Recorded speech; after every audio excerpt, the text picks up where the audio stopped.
Parlons de l'adoration, chers amis. Je vois qu'il y a une chose qui est très importante parce que je n'ai jamais trouvé, comment dirais-je, je dirais que c'est très difficile que quelqu'un puisse dire que moi, j'ai la définition définitive de l'adoration. Parce que après quelques petites expériences, après quelques petites recherches, je suis arrivé à la conclusion que l'adoration est tellement un argument très vaste qu'on ne pourra pas la définir.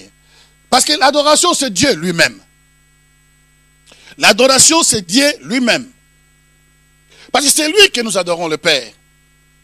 Or, lui, il est infini. Comment définir quelque chose d'infini? Hello? Comment définir quelque chose d'infini? Donc, c'était pratiquement impossible que nous définissions quelque chose qui est infini. Donc, voilà pourquoi moi, j'ai compris une chose par la suite. Comme je disais tantôt, par des petites expériences, j'ai compris que l'adoration s'est définie par rapport à la révélation qu'une personne est arrivée de faire. Voilà pourquoi des gens comme de David, de Jérémie, des gens, de grands prophètes qui nous ont précédés, à chaque fois qu'ils recevaient une vision, il y avait un nom de Dieu qui leur était, où Dieu s'est présenté à eux dans une révélation d'un nom. Donc, parce qu'il y avait une situation, et dans cette situation-là, la personne est sortie peut-être vainqueur, ou elle a reçu une assistance, et cette assistance définit maintenant pour lui ce Dieu-là, c'est lui qui l'adore, comme on dit, Jéhovah Shammah, Jéhovah Jireh. Donc quand il pourvoit, quelqu'un peut l'adorer comme, ou le louer comme le pourvoyeur. Voilà pourquoi, comme je me dis qu'en tout cas, j'ai compris par la suite que c'est une question de, comment dirais-je, de révélation. La définition comment dirais-je, de l'adoration part de la révélation que la personne a par rapport à ce qu'il vient de passer ou d'expérimenter. Il y a une fois que j'enseignais aussi cette adoration, et l'Esprit de Dieu m'a amené pour voir comme si l'adoration était comme l'océan. Et j'avais intitulé ce titre comme ce message ou ces leçons, si vous voulez appeler ça, comme ça. Je l'avais intitulé l'océan d'adoration. Pourquoi? Parce qu'une fois que je voyageais, Dieu a fait attirer mon attention par les eaux que je voyais en bas. Et je voyais des petits ruisseaux qui se jetaient dans le grand, ou disons, une sorte de fleuve, disons. Mais à chaque fois qu'il se versait, il y avait, à leur entrée, il y avait la couleur de cette eau qui ramenait avec lui. Mais lorsqu'il est rentré, juste au début, je peux dire la frontière entre le petit ruisseau, jusqu'à de se déverser au fleuve, il y avait, je ne sais pas, une affaire de 3, 4, 5 mètres de couleur du fleuve. Et d'autres étaient verts, d'autres étaient jaunes, et certaines étaient même noires. Et je voyais que c'est là que c'est déversé. Mais ce qui est intéressant, que l'Esprit de Dieu m'a amené à comprendre qu'à chaque fois qu'il s'est déversé, au début à la frontière, il y avait une sorte de confusion, il y avait une sorte de turbulence. Parce qu'il y avait l'eau qui rentrait dans une autre dimension et une autre vitesse. Mais si vous parcourez encore peut-être 10 mètres, 20 mètres, le fleuve, disons, le ruisseau, a perdu sa couleur et prend maintenant la couleur de ce fleuve. Donc l'océan d'adoration, c'est quoi? C'est depuis la source, l'eau qui part de la source, il commence à tomber comme des gouttes auparavant, donc une petite chose insignifiante. Et petit à petit, il coule. Ceux qui ont étudié à l'internat chez nous, par exemple, ils savent que la source était toujours loin des habitants. Et ils étaient toujours peut-être dans des endroits aux rochers, dans des endroits escarpés, des endroits un peu bizarres. Mais il faut aller payer le prix. Mais cette eau de source, à un certain moment, se déverse dans un ruisseau. Et le ruisseau, en son tour, se déverse dans une rivière. La rivière, à son tour, se déverse dans un fleuve. Et le fleuve, à son tour, se déverse ou à la mer, ou soit directement à l'océan. Alors, le Saint-Esprit, pendant que je méditais encore ce matin, il m'a fait voir une autre face de cet océan d'adoration. Il m'a fait voir, par contre, la génération océan. Cela veut dire quoi? Jésus dira à Pierre, je te ferai pêcheur d'hommes. Alléluia. Je te ferai pêcheur d'hommes. Alors, il y a des poissons qui sont habitués à vivre dans les ruisseaux. Mais Dieu veut que ce poisson, qui représente toi et moi, nous puissions aller à l'océan. Nous puissions aller vers lui. Alors, maintenant le problème est que le poisson qui est habitué à vivre dans un ruisseau, lorsqu'il va parcourir les ruisseaux pour aller dans la rivière, il a un problème. Parce que l'eau du ruisseau n'a pas la même vitesse, n'a pas la même pression que l'eau de ruisseau, de rivière. Donc à chaque fois que les poissons, notre petit poisson, que j'appelle génération océan, ça veut dire que ce sont des générations, des gens, des adorateurs qui fixent leurs yeux et qui veulent atteindre la présence de Dieu, qui veulent arriver là où Dieu est, ils veulent arriver à expérimenter l'adoration pas stérile, mais l'adoration qui donne des fruits. L'adoration qui change. Pas une personne double. L'adoration qui te fait une personne juste. Aujourd'hui tu es comme ça, demain tu es comme ça. Pas qu'une personne qui change de gauche à droite.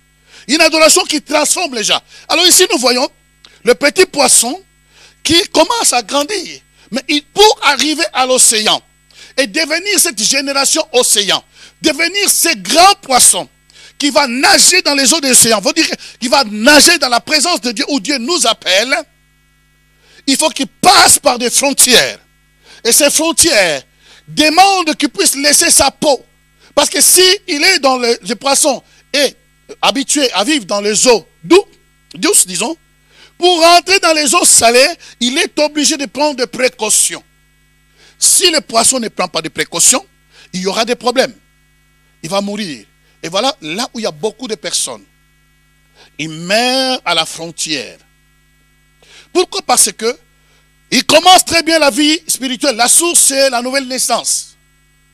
Lorsqu'il nage dans sa croissance, il arrive à la frontière. Il est tellement habitué dans son zone de confort. Mais il n'aime pas, ces gens n'aiment pas de troubles, n'aiment pas. Il veut que toute chose soit à l'aise, tranquille, que toute chose va marcher comme lui il le veut. Mais pour accéder dans une autre dimension, il faut que tu changes ta peau. Alléluia. Quelqu'un peut dire changer sa peau. Alléluia. Dis en force que changer sa peau. Dis encore changer son rythme. Alléluia. Donc si tu ne changes pas le rythme, tu vas adorer Dieu comme celui qui est né de nouveau, avec les dimensions très petites. Oh, Dieu t'amène à l'océan. Alors nous avons un problème. Ce poisson qui affranchit, qui passe de la rivière au fleuve, peut avoir un peu l'espoir. Mais n'oubliez pas que la zone de tribulation, zone de trouble, ça arrive toujours. C'est là qu'on verra que tu es un vrai adorateur. C'est dans ces zones-là, et ces zones-là est très important. Il va t'aider à te préparer pour affronter et entrer dans une autre dimension. Oh, Dieu cherche la génération océan. Des gens qui sont fixés pour rentrer dans les océans. Pour rentrer, pour ne pas nager comme Ézéchiel. Nager là où il y a chemin, l'eau est arrivée à la cheville. Mais les gens qui pensent, je vais arriver là où l'eau me surpasse, où je vais nager, arriver jusqu'à l'océan. C'est ça la génération océan. Qui arrive dans l'adoration d'océan. C'est-à-dire dans une adoration tellement vaste. Ils affranchissent maintenant le fleuve. Mais pour arriver à l'océan, dernière étape, ou la mer, parce que la mer est tellement salée, tu es habitué dans des choses normales, mais lorsqu'on va te bousculer, lorsqu'on va te toucher, lorsqu'on va te critiquer, lorsqu'on va t'insulter, lorsqu'on va parler mal de toi, est-ce que tu supporteras? Quand tu n'arrives pas à supporter, sache qu'il y a des choses, le moment où tu arrives là, c'est ton zone, tu étais tellement habitué dans une zone de confort, tous les gens peut-être t'admirent, mais sache qu'il y aura un jour, les personnes auxquelles tu as fait manger du pain, les personnes auxquelles que tu as sauvé, les personnes auxquelles que tu as guéri vont cracher sur toi. Et mais à ce moment-là, tu vas être comme Jésus qui dira, Père, pardonne-leur, car ils ne savent ce qu'ils font. C'est à ce moment-là que tu prends la corasse pour rentrer dans une autre dimension. Sinon, tu vas rester dans la même rivière et des années et des années. Et laisse-moi te dire, aujourd'hui je vous parle, il y a des personnes qui ont fait beaucoup d'années. Ils sont encore à la source. D'autres sont encore à les rivières. Certaines sont dans le fleuve, mais ils n'arrivent pas à affronter parce que tous les examens que le Seigneur le met devant, ils n'arrivent pas parce qu'ils sont habitués dans leur zone de confort. Donc tout ce qu'on doit te donner, il faut que ce soit conformément à tes pensées. Si on te dit quelque chose qui ne va pas, alors toi, pour toi, ce n'est pas Dieu. Tout ce qui vient de toi vient de Dieu. Mais tout ce qui vient des autres, ça ne vient pas de Dieu. Alors la Bible dit, aujourd'hui par contre, quand je méditais cela, lorsqu'on arrive maintenant à l'océan, je pense que, comme c'est l'objectif, tout le monde dit, après avoir affronté le courant de l'océan, passer par la mer, et puis arriver à l'océan, et de voir comment à chaque étape nous perdons nos couleurs, ce qui est très important. Nous perdons si tu veux aller de l'autre côté, il faut que tu perds ta nature du fleuve, tu perds ta nature du monde pour accéder à la nature divine. Mais si tu n'acceptes pas de perdre ta nature terrestre, tu n'arriveras pas à celle qui est divine. Tu n'arriveras jamais. Tu n'arriveras jamais. Tu n'arriveras jamais. Donc il faut accepter de temps en temps que les gens te taillent. Il faut accepter que les gens te corrigent. Si tu n'acceptes pas la correction, tu n'iras nulle part. Hello? Donc ça, c'était la considération de voir que maintenant la personne qui arrive, cette génération qui arrive finalement à l'océan, c'est tellement joli. Ce sont des poissons, je vois comme si c'était des poissons, mais les hommes qui sortent de l'eau maintenant, ils disent, ça y est, tu l'as bien moufat, nous sommes arrivés à l'océan. Mais lorsque tu es au bord de l'océan maintenant, tu regardes, tu fixes tes yeux, en regardant à l'horizon de l'océan, tu vois comme si tout est fini là. Tu dis, oh, je suis arrivé. Mais tu n'es pas encore arrivé, mon frère. Tu n'es pas encore arrivé. Lorsque la personne va commencer maintenant à nager, il rentre pour rejoindre l'horizon. C'est là qu'il va comprendre maintenant, ce que je voyais l'horizon n'est même pas la moitié, l'un tiers de la moitié. L'océan est infini. Elle est tellement grand, vaste. C'est ça que j'ai défini l'adoration. L'adoration, c'est tellement comme l'océan. Lorsque tu es là, tu penses croire arriver. Moi qui peux commencer cette école, je vous dis, je ne connais pas trop. Il y a des gens qui ont beaucoup de révélations plus que moi. Mais lorsque Dieu m'a mis à cœur, tu commences cela. Le peu que j'ai, je le mets à disposition du corps de Christ. Et je sais par sa grâce, comme il a toujours fait, il va continuer à rajouter. Comme ce jour, il rajoute quelque chose de très puissant que nous allons partager ensemble. En posant cette pierre, nous allons aller maintenant dans notre texte d'aujourd'hui qui va nous aider de Pierre. Vous n'oubliez pas ce que nous allons dire aujourd'hui. C'est très important. L'autre je fais, c'était une introduction pour dire que nous ne pouvons pas avoir une définition ferme, mais c'est par rapport aux révélations. Néanmoins, nous donnerons quand même les définitions, si vous voulez, dans les prochains jours. Ça, c'est pas grave. Mais aujourd'hui, je vais aller dans une autre direction. Prenons nos Bibles et nous allons lire dans Luc chapitre 7. Que Dieu soit glorifié. Lorsque vous arrivez dans Luc chapitre 7, quelqu'un peut dire déjà Amen. Hein? Si tu arrives pas, attends. Hein?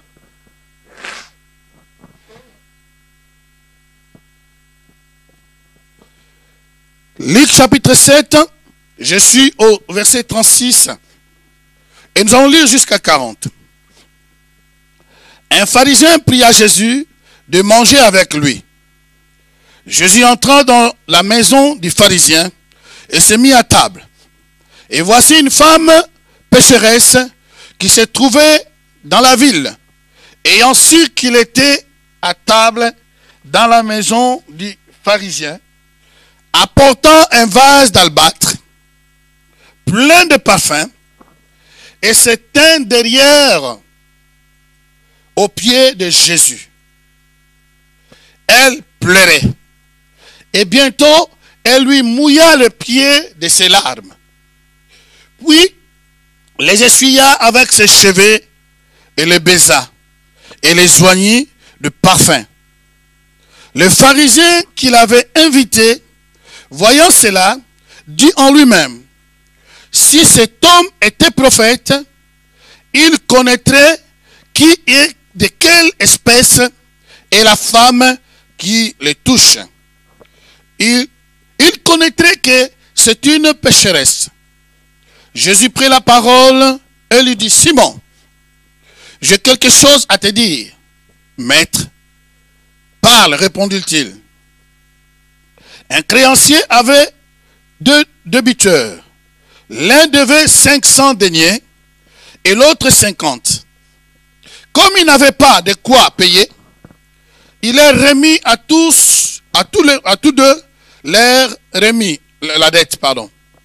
Lequel l'aimera le plus? Simon répondit, celui, je pense, auquel il a le plus remis. Et Jésus lui dit, tu as bien jugé. Puis, se tournant vers la femme, il dit à Simon, vois-tu cette femme?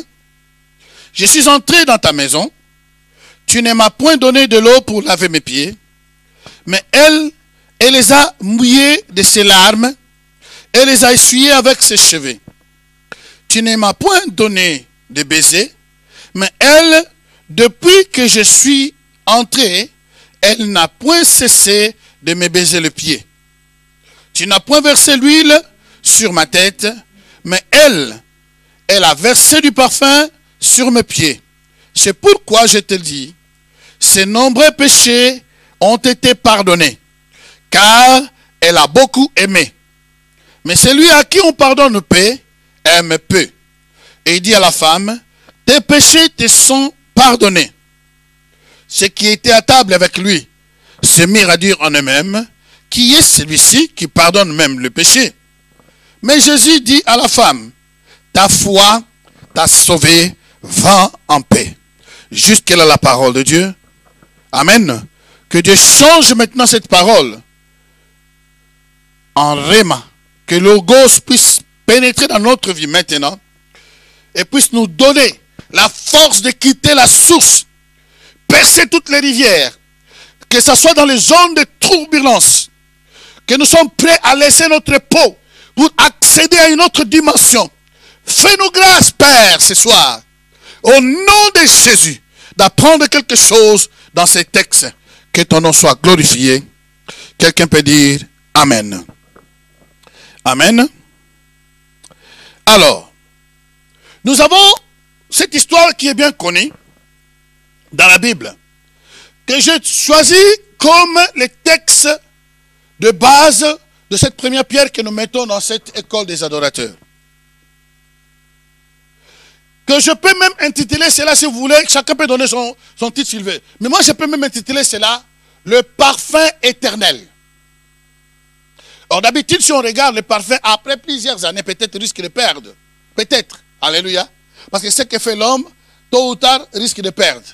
Alléluia. Mais le parfum éternel, je peux l'intituler comme ça. Nous voyons que Jésus-Christ, notre Seigneur, va maintenant et il est invité par un pharisien. Il y a le même texte m'avait touché le mardi. Je suis retourné le lundi, le mardi, le matin quand je méditais. C'était dans Matthieu chapitre 26. Et on parlait de Marie de Béthanie.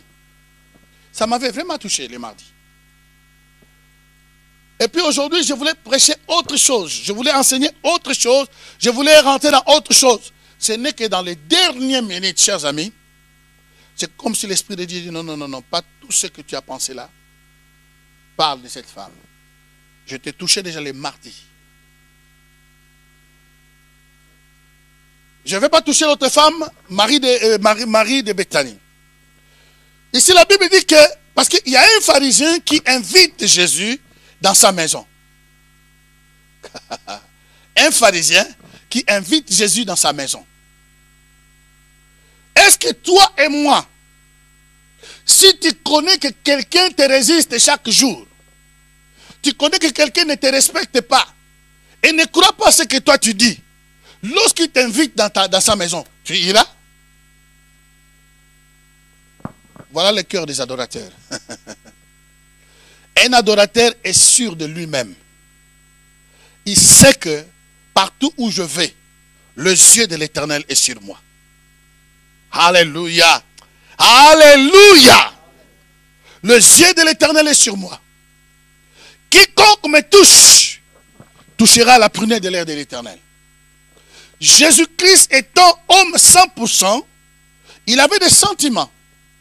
Mais maintenant, un groupe qui est dans un groupe de gens qui le persécutent. Et ces gens même qui sont à la base, Jésus le sait, c'est ces gens qui vont comploter pour le tuer. Mais ces pharisiens l'appellent. Le cœur de vrais adorateurs, c'est un cœur de pardon. Si tu ne sais pas pardonner, cher ami, tu ne feras jamais partie de vrais adorateurs. Tu peux te justifier comme tu veux. Mais l'exemple que nous avons du pardon, c'est de notre maître, Jésus-Christ de Nazareth. C'est le seul exemple, étant Dieu, étant homme sur la terre. Lui, il a pardonné même ceux qui le tuaient, ceux qui le crucifiaient. Jésus dira, Père, pardonne-leur, ils ne savent pas ce qu'ils font. Si tu veux être un vrai adorateur, si tu veux faire l'école des adorateurs, commence d'abord à changer ton cœur. Parce que si ton cœur n'est pas changé, que tu vis toujours dans le murmure, tu vis toujours dans la duplicité, tu vis toujours dans le commérage, tu vis toujours, alors tu n'es pas qualifié pour être un vrai adorateur.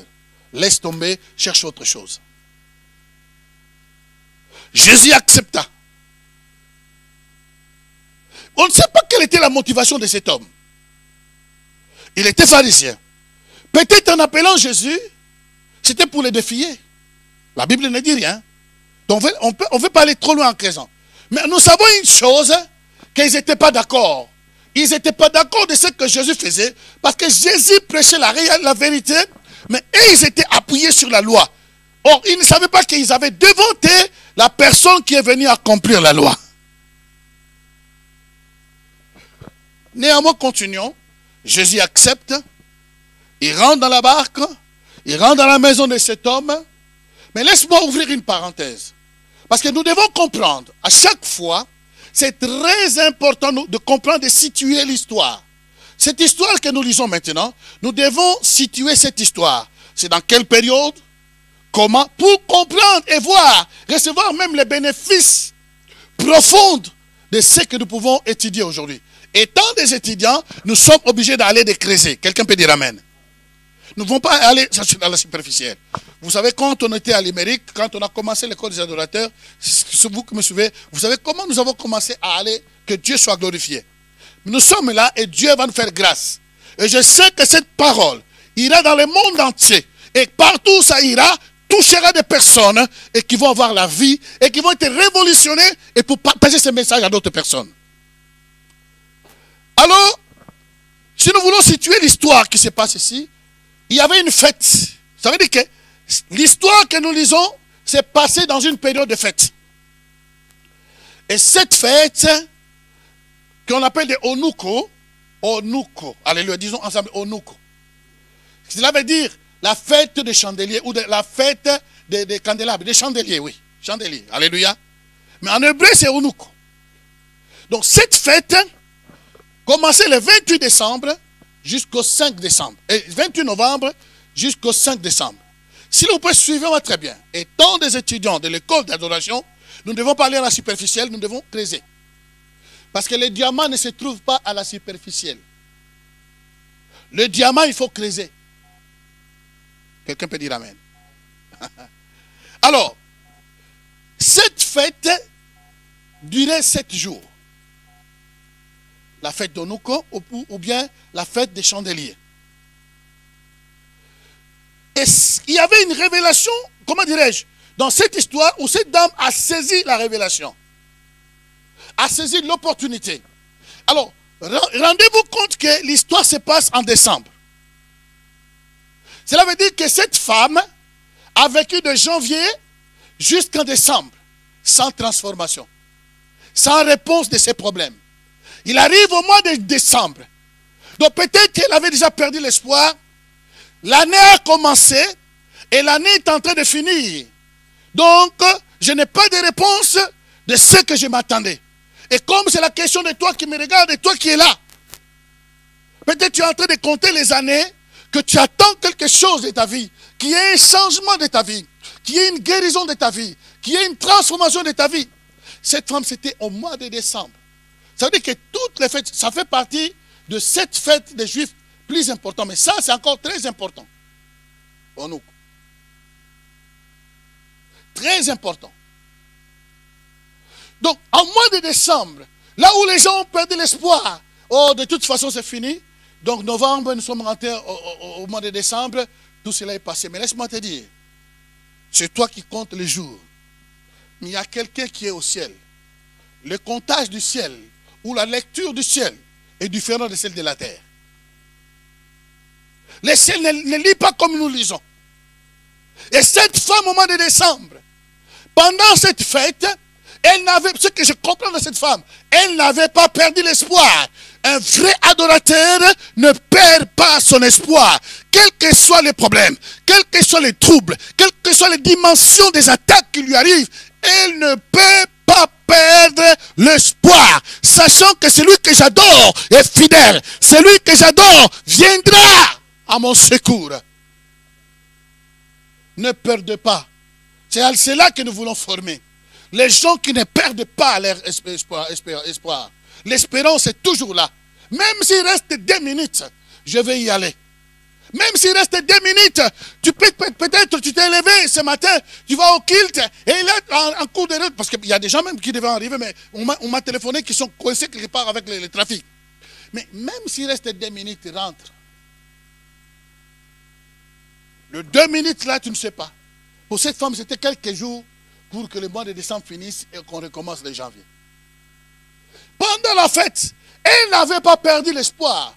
Parce que qu'est-ce qui me dit qu'elle n'avait pas perdu l'espoir? Parce que même s'il n'avait pas ce qu'elle a cherché depuis le janvier, mais ses oreilles étaient attentives. C'est là que Dieu nous appelle.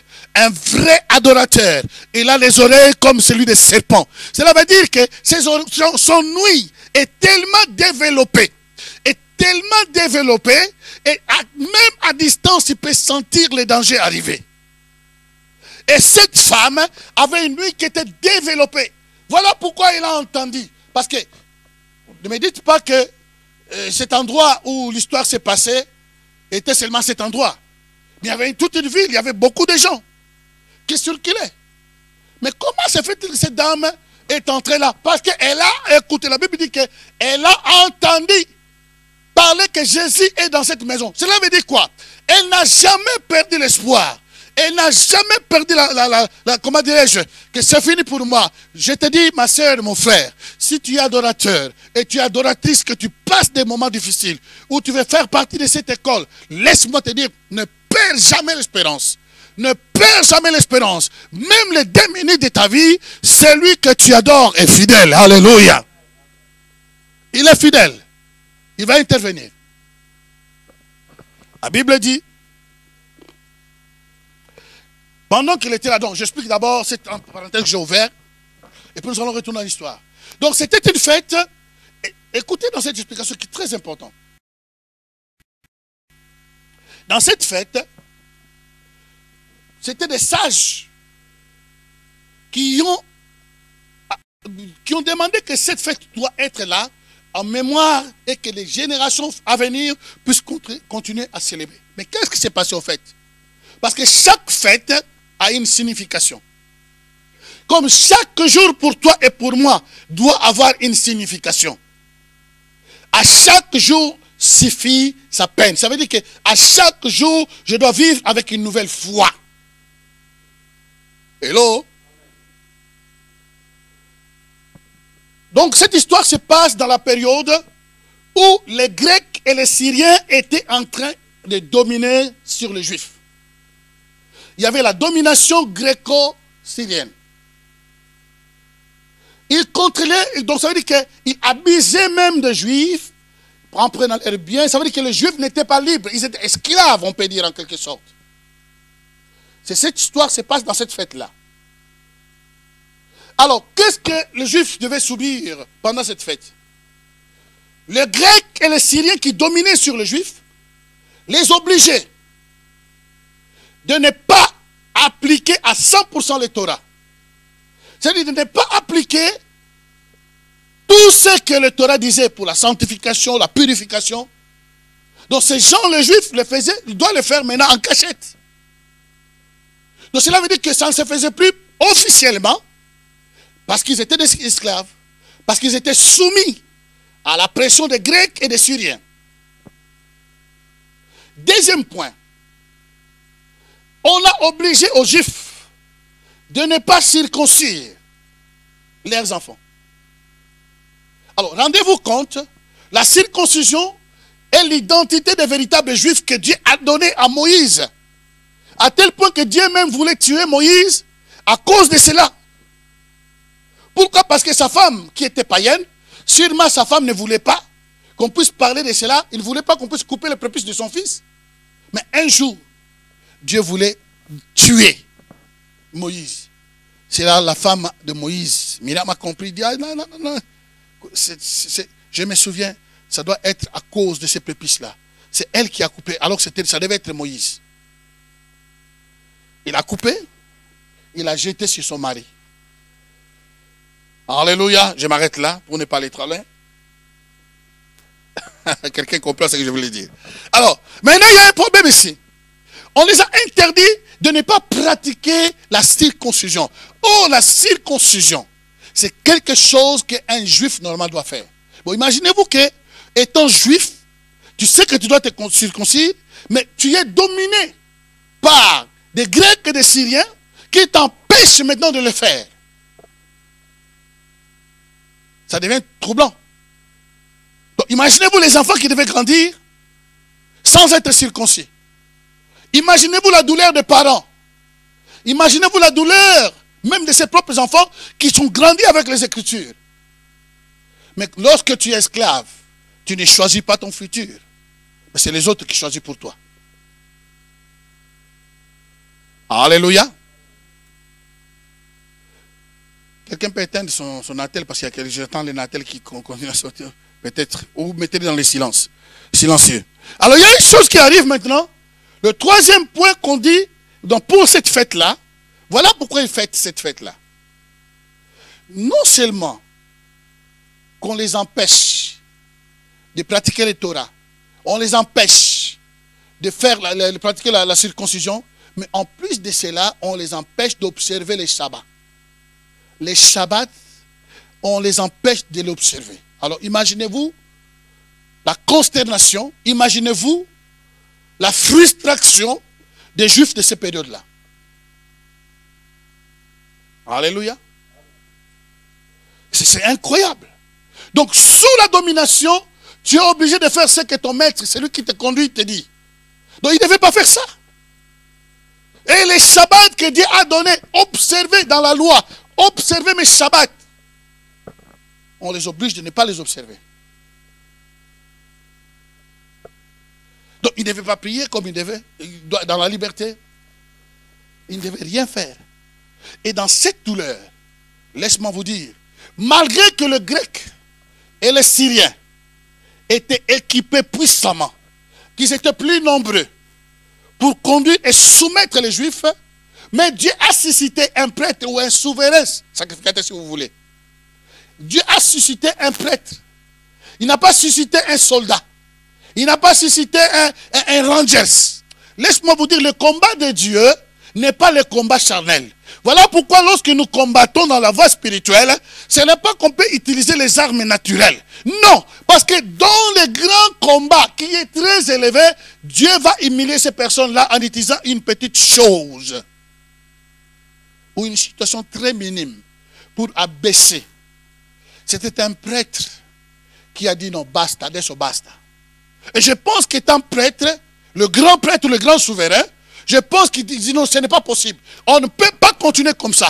Un vrai adorateur, même s'il est soumis à un esclavagisme, même s'il est soumis à une pression, partout tu peux être travail quoi que ce soit, mais à un certain moment, il ne peut pas accepter de continuer à subir.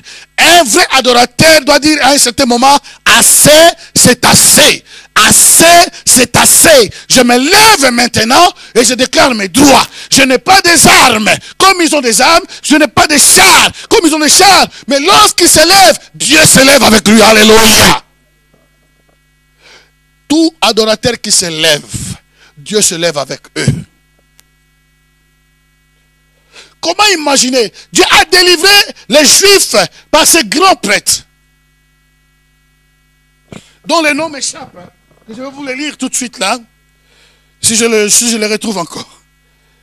Ce serait important que vous gardiez aussi son nom, si c'est possible. C'était important quand même, alléluia. Bon, je ne l'ai pas marqué ces noms-là. Bon, c'était quand même... Je vous le dirai quand même la prochaine fois. Mais sa fille, je me rappelle de sa fille qui s'appelait Judith. Alléluia. Sa fille Judith était ensemble. Elle a dit, Père, je ne te laisserai pas agir tout seul. Une dame qui s'est levée. Voilà pourquoi moi je dis qu'au milieu des adorateurs, on ne peut pas écarter les adoratrices. Cette Judith-là s'est levée elle aussi. Et c'est elle qui a aussi fait une grande partie pour la délivrance. Mais Judith avec son père et tous les Cohens, donc de la race de Lévite, on peut dire. Les gens se sont rebellés et disent, assez c'est assez. Donc, quel que soit l'esclavagisme, il y a des liens dans ta famille, s'il y a des liens dans ton corps, s'il y a des liens dans ton foyer, mais lorsque tu deviens un vrai adorateur, tu vas dire, assez maintenant, basta. Je dois me lever. Je sais que c'est depuis longtemps. Je sais que ma famille a tout subi de cette sorcellerie. Ma famille a subi de ces problèmes. Mais étant adorateur, je connais celui que j'adore. Je connais celui que j'adore. Celui-là ne combat pas avec le combat naturel. Il ne combat pas comme les sorciers. Il ne combat pas comme tout le monde. Je sais ce que je vais faire. Je me confie à lui et je me lève. Il viendra avec moi. Alléluia. Il viendra avec moi. Lorsque tu te lèves, mais si tu ne te lèves pas, il ne viendra pas. Si tu fais partie de ces adorateurs, tu vas dire assez.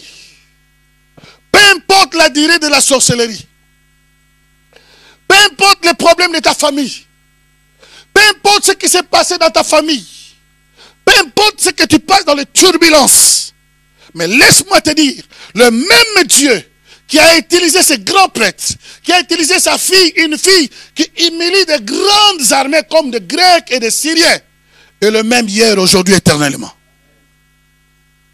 Il est le même. Il n'a pas changé. Alors, dans cette fête-là, qu'est-ce qui se passe encore? Lorsqu'ils ont gagné là, ils ont eu la victoire. Et même, c'est une victoire miraculeuse. Parce que normalement, avec le nombre de personnes, qui n'avaient pas des armes comme les autres, ne pouvaient pas vaincre. Mais là, on comprend que c'est Dieu qui combat. Un vrai adorateur sait que ce n'est pas lui qui combat. Donc, il ne va pas rendre la vengeance. Si tu vis dans la vengeance, celui-là m'a fait comme ça, je vais le faire comme ça. Tu ne fais pas partie de vrais adorateurs. Sors, ou si tu as l'étiquette, enlève cette étiquette. Parce que les vrais adorateurs, ils ont quelqu'un qui venge pour eux. Ce n'est pas eux qui se vengent. Ce n'est pas qu'ils retournent le mal sur le mal. Mais ils vivent par les Écritures. Ils savent que celui-là l'a dit. Ne vous vengez pas. À moi la vengeance, à moi la rétribution. Ils marchent pas en commettant des actes abominables, ni des actes de vengeance. Non, non, non, non, non, non, non, non, non. Non. Ils sont relax. Parce qu'ils savent celui qu'ils adorent. Il ne rend pas le mal par le mal. Au contraire, il surmonte le mal par le bien. Alors, lorsqu'ils ont gagné, ils ont eu la victoire. Dieu a délivré les Juifs de cette pression des Grecs et des Syriens. Maintenant, ils ont donc les Cohens. Les Cohens, ça veut dire que c'est la race. C'est une race qu'on a retrouvée. On a même retrouvé ça dernièrement aussi. La race de ceux qui vont servir dans les temples. La race de Lévites. Les Cohens, ça veut dire que les Cohénites, ils sont rentrés dans les temples. C'était donné à eux de travailler dans les temples. Ce n'est pas tout le monde. Alors, ils sont rentrés pour purifier les temples. Parce qu'à ce moment-là, les temples étaient habités par les Grecs qui faisaient n'importe quoi dedans. Donc ils devaient purifier les temples. En purifiant les temples, maintenant il faut que maintenant ils allument la, comment dirais-je, le menorah. Menorah, ça veut dire les chandeliers. Alléluia. Les chandeliers. Voilà pourquoi on appelle la fête des Onoko. Alors, à ce moment-là, lorsqu'ils arrivent, ils ont purifié de tout ce qui pouvait être. Ils sont arrivés sur les chandeliers. Ils ont purifié, ils ont lavé tout et tout, mangé tout ce qu'ils devaient faire. Mais dans les chandeliers, il faut mettre de l'huile pour qu'il y ait la lumière. Sans l'huile, il n'y aura pas la lumière. Maintenant, où trouver l'huile? Pendant l'air fouille qui cherchait, qui mettait en ordre, pendant qu'il est en train de polir, je voulais dire polir, qu'il était en train de polir, comment on dit polir? De nettoyer, ils ont découvert une fiole d'huile. Écoutez très bien. Ils ont découvert le fiole d'huile. Et ces fioles d'huile avaient la capacité d'allumer ces menorahs, ou ces chandeliers, seulement pour un jour. Mais comme les temples ont été purifiés, selon l'ordre de l'Éternel, les chandeliers doivent toujours brûler. Lorsque tu purifies ta vie, il faut que ta vie ne soit pas seulement purifiée, mais il faut que l'huile soit là et que les flammes continuent à sortir pour éclairer ta maison, ton corps, ta vie, qui est le temple du Saint-Esprit. On arrivera. Ce n'est pas notre problème aujourd'hui. Et ici, lorsqu'ils ont découvert, comment ils ont utilisé? Parce que si, il y a une chose qui était très importante. Parce que tout ce que les Grecs ont touché était bouté. Parce que c'était souillé. Pour les Juifs, ne blague pas. Hello? Mais là, quand ils ont trouvé l'huile, cette fiole-là, qu'est-ce qui les a poussés de l'utiliser? Parce que ces fioles-là avaient encore les sigils, comment on dit les sigils, étaient encore scellés. Comme cela était encore scellé, les Coréens ont compris que non, cette huile n'a pas été touchée. Ça va? Donc, c'est comme si tu achètes une bouteille. Tu achètes une bouteille dans le supermarché. Mais si cette bouteille est dérouée, quand comment dirais-je, le bouchon là est ouvert, qu'est-ce que tu vas dire? C'est en termes comme c'est sué. Ça veut dire que quelqu'un a bu, je ne connais pas comment ça bouche, je ne sais pas qu'est-ce qu'il a mis dedans. Tu ne vas pas boire ça. Mais ils ont trouvé ça fermé. Scellé. Ils ont compris que non, cela n'a pas été souillé. Voilà pourquoi ils ont utilisé. Il dit, ne fût-ce que pour un jour, jusque demain, qu'il y ait la lumière dans le temple de Dieu. Et vous savez ce qui se passe? Cette fiole-là a fait 8 jours. Mais selon les calculs, il devait faire seulement un seul jour. Il a fait 8 jours dans les temples, en donnant la lumière, jusqu'à ce qu'ils ont fait produire d'autres huiles pour les menorahs. L'huile de menorah, pendant qu'ils le préparaient, cette fiole-là qui devait faire un jour, a fait 3 jours. A fait 8 jours, pardon. Qu'est-ce que cela veut dire? Le paix qu'un adorateur peut avoir, Dieu peut le multiplier. Le pain d'un juste vaut mieux que beaucoup de quelqu'un qui ne croit pas.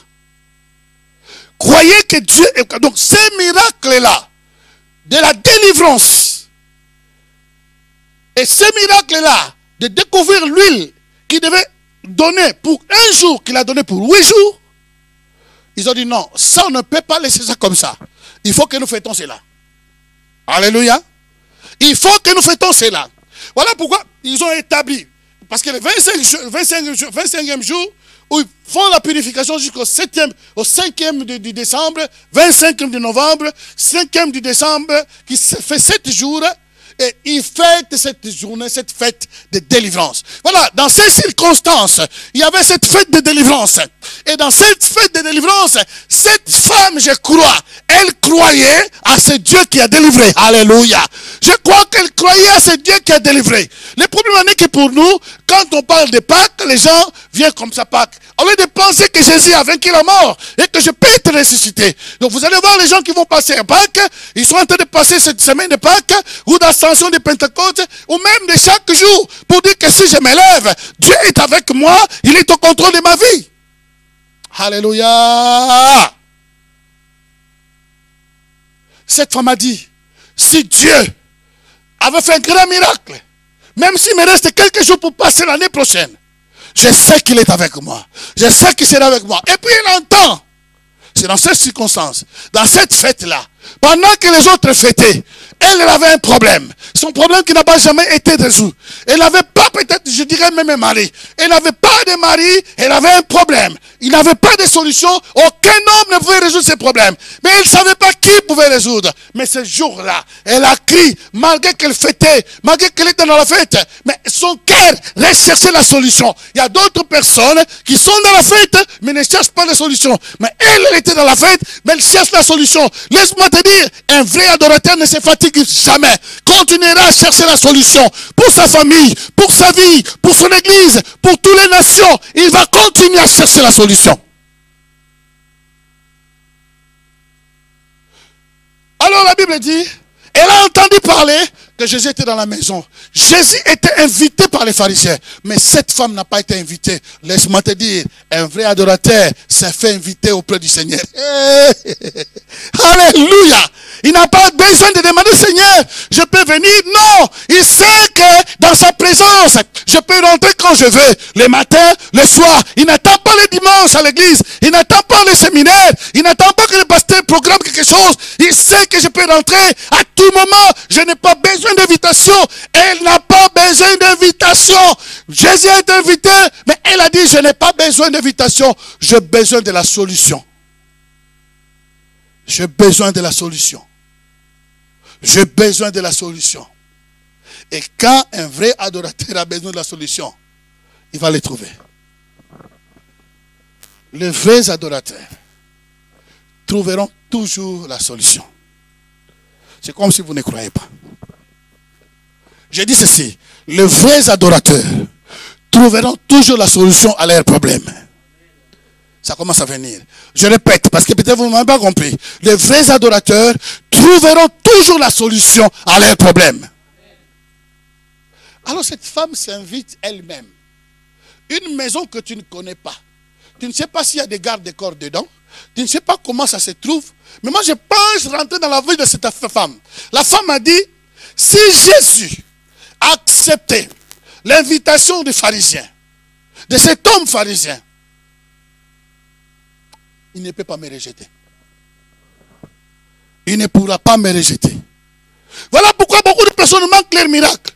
Au lieu de s'appuyer sur les Écritures, si Jésus a guéri cette femme de douleur, de perte de temps pendant 12 ans, il peut me guérir. Mais comme on continue à raisonner sur les maladies, vous allez continuer à raisonner sur les maladies, il n'y aura pas la solution. Mais lorsque vous vous mettez, vous parlez comme cette dame qui a besoin d'une solution. Cette dame qui a besoin d'une réponse. Cette dame qui crie à Dieu. Tu n'as pas besoin que quelqu'un te soutienne. Tu as besoin de ta solution. Tu n'as pas besoin que quelqu'un te pousse. Mais tu as besoin d'une solution. Et cette femme, je parle de cette femme. Elle est rare cette femme. Voilà pourquoi on trouve rarement les adorateurs, les vrais adorateurs. Voilà pourquoi on les trouve rarement. On les trouve rarement. Dans le nom de Jésus. On les trouve rares. Elle s'est infiltrée. Elle a pensé, si Dieu a donné la réponse, elle a répondu à l'invitation de ces pharisiens, il peut me répondre. Elle s'est infiltrée dans cette maison. Elle est rentrée dans la maison de ces pharisiens. En rentrant dans la maison de ces pharisiens, et là nous voyons ce qui est important aussi. Parce que les deux textes de deux dames qui ont répandu l'huile ne sont pas pareils. Ici nous voyons Jésus mangeait, mais dans une position couchée. Cela veut dire, la nourriture était au centre, c'était aussi la façon de manger à l'époque. Donc, il mangeait, donc chacun dans son coin, mais la nourriture était là, couchée, donc, mais les pieds derrière. Alléluia. Donc, qu'est-ce qui était intéressant, la nourriture ou les pieds? Question. Hein? Bon, je demande à vous, qui êtes les Suisses, c'est l'Irlandais qui répond. Qu'est-ce qui était important? La nourriture ou les pieds? C'est la nourriture, n'est-ce pas? Tout le monde s'est versé à manger. Donc Jésus aussi mangeait ou buvait La Bible dit cette femme vient derrière. Stratégie. Tous ces points que je suis en train d'énumérer maintenant, ce sont des points que nous allons apprendre tout le long de ces cours que nous allons apprendre. Les adorateurs ont besoin de stratégie pour atteindre leur mission. Sans stratégie, tu peux être plein de puissance, mais tu passes à côté. Parce que si c'était quelqu'un de trop agité, et rentre dans la maison, oh, je suis là, dans le désordre. Mais elle est rentrée, personne n'a su qu'elle était rentrée. C'est au moment qu'elle a commencé à pleurer. Elle a commencé à pleurer. Elle pleurait. Elle pleurait. Elle pleurait. Elle déversait ses larmes sur le pied de Jésus. C'est alors qu'on a compris qu'il y avait une personne. Les adorateurs sont comme des colombes. Là où il est, vous n'entendez pas de bruit. À cause de la mbembete. Non. Un adorateur est calme. Il peut arriver quelque part. Vous ne savez même pas que c'est lui qui est arrivé. Et vous ne savez même pas que celui-là qui est arrivé là, il peut... C'est lui qui a la solution à nos problèmes. Alléluia. Donc, elle est arrivée tranquillement, mais lorsqu'elle a commencé à pleurer, c'est là qu'on a compris que non, il y a une personne. Alors tout le monde se tourne, on regarde cette dame, et Simon commence à penser, il dit, mais si cet homme était prophète, il allait comprendre de quelle dame il s'agit. Cette pécheresse. Il n'allait pas accepter que cette pécheresse le touche. Or, si on parle des adorateurs, le premier grand adorateur, c'est Jésus lui-même. Si Jésus lui-même, le grand adorateur qui peut être du Père, se laisse toucher par un païen ou une païenne, qui es-tu toi et qui sommes-nous pour dire que les païens là, ce n'est pas... Non. Mais comment nous pouvons les gagner si nous ne les laissons pas toucher par eux? Comment on les gagnera? Alors dans ce cas-là, l'église sera seulement pleine de gens qui sont déjà, ils sont nés de leur mère, directement convertis. Donc ils plaident, déjà la conversion est dedans, et déjà baptisé du Saint-Esprit, grandi comme ça. Non, ça n'existe pas. Jésus se laisse inviter par un pharisien, mais se laisse toucher par une pécheresse. Mais attention aussi, lorsqu'on parle de pécheresse, nous devons faire attention. Parce que comme nous sommes des étudiants, on va aller en détail. Parce que le pécheresse, c'est Simon qui dit. Mais on ne sait pas. On ne sait pas de quel genre de péché. Elle pouvait être aussi une étrangère. Parce que pour les pharisiens, toute étrangère était pécheresse. Elle pouvait faire partie aussi des pauvres de cette ville-là. Parce que pour les pharisiens, tout ce qui était pauvre, c'était à cause de la malédiction. Hello? C'était à cause de la malédiction. Donc, pour eux, c'était comme ça. Donc, on ne sait pas dans quelle dimension le péché de cette femme. Mais néanmoins, prenons qu'elle était pécheresse comme Simon dit. Mais Jésus se laisse toucher. Cette femme a pleuré, a pleuré, a pleuré. Les larmes sont tombées dans le pied de Jésus. Alléluia. Mais avant de pleurer, elle continuait à pleurer, elle continuait à baiser le pied de Jésus.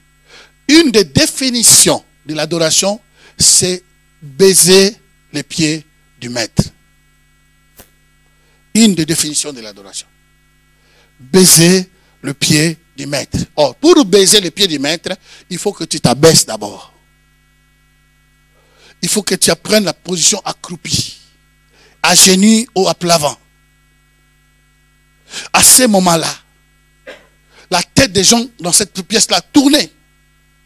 Elle baisait les pieds que Simon n'a pas donné de l'eau pour laver. Et il n'y avait pas de chaussures à ce temps-là. Il marchait plutôt avec beaucoup de sandales. Donc Jésus, quand il venait, il y avait aussi la poussière. Mais cette femme-là n'a pas regardé la poussière. Elle baisait, elle pleurait, les larmes tombaient sur le pied de Jésus. Elle baisait, elle baisait le pied, même si le pied était de poussière, cela ne lui disait rien. Un vrai adorateur, lorsqu'il est dans son moment, ça s'appelle le moment d'intimité, lorsqu'il est en train d'adorer Dieu, que ce soit de chez lui à la maison, que ce soit dans l'église, que ce soit dans une rendez-vous, c'est pas où ça, à ce moment-là, elle se voit, elle et son maître. Ça veut dire tout ce qui est à côté de moi ne m'intéresse plus. Tout ce que les gens diront de moi ne m'intéresse plus. Si les gens me critiquent que celui-là est fanatique, c'est leur problème. Mais mon problème, c'est baiser les pieds du maître. Mon problème, c'est baiser les pieds du maître. Alléluia. Ces pieds qui amènent la bonne nouvelle. Ces pieds qui se déplacent pour aller guérir les malades, purifier les lépreux. Elle était là en train de baiser ses pieds-là. Elle était là en train de baiser ses pieds. Elle baisait, elle continue à baiser, elle continue à baiser, pleurer, mouiller. À tel point qu'elle mouillait, elle prend ses cheveux. Le cheveu, c'est ce que de gloire que Dieu a donné. C'est l'étoile de gloire que Dieu a donné aux femmes. S'il y a une partie, les femmes prennent soin, c'est vrai. Toutes les parties sont importantes, même chez les hommes. Mais regardez un peu les cheveux des femmes. Vous avez vu aujourd'hui, c'est mercredi, jeudi, c'est comme ça. Dimanche, vous voyez à l'église. Il y a des fantaisies qui tournent comme ça. L'autre tourne derrière, l'autre ça tombe par derrière. Parce que le cheveu, c'est la gloire. Alléluia. Mais elle prend ses cheveux. Elle défait ses cheveux. Elle essuie le pied du maître. Ce n'est qu'après avoir lavé et essuyé avec ses cheveux qu'elle a pu briser la vase d'albâtre. Ce n'est pas avant. L'adoration, la vraie adoration pour que Dieu l'accepte, il faut que ça vienne après une grande repentance. Et une vraie repentance. Si la repentance n'est pas totale, si la repentance n'est pas intégrale, si la repentance n'est pas vraie, ton adoration sera fausse. Là, vous n'avez pas dit Amen. Alléluia. Là, tu te trompes. Si tu as des choses que tu as cachées, tu as des choses que tu n'as jamais confessées, ton adoration ne sera jamais vraie. Ce sera une fausse adoration, une adoration mécanique. Parce que les choses qui sont en toi, tu es encore entré pour essuyer quelque chose. Il faut que ces pieds soient d'abord lavés. Lavés par les larmes. Les larmes de repentance. C'est après que cette femme a brisé la vase d'albâtre. Laissez-moi vous dire, cette vase, c'était comme le vase qu'on le faisait avec le marbre, hein? Mais qui coûtait très cher, cette vase-là. Une fois brisée, c'était récupérable. Mais les parfums qui étaient dedans, selon les calculs des historiens, d'autres ont dit que la valeur était de 37 000 $.